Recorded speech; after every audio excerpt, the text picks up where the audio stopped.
as the Ratchet Turns. Hey guys, this is Sean, and you're watching As the Ratchet Turns here at Jim Van Dyke's Automotive and Tire Center. Let's see what's been going on around the shop.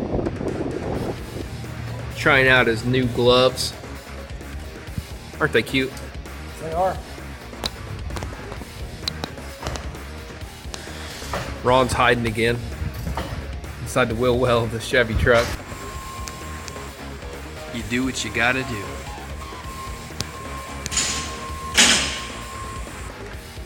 Got Justin replacing the thermostat in the old 92 Ford van.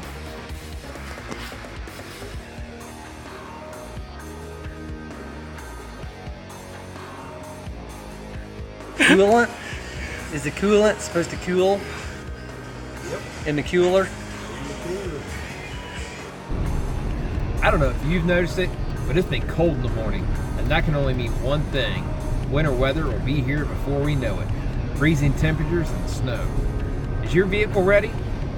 Does your tires have enough tread to steer you safely down a snowy road? Is your brake safe? What about your antifreeze? When's the last time you had it changed? Or even checked for that matter? Don't risk it. Stop on out and see us or give us a call, 740-335-2000.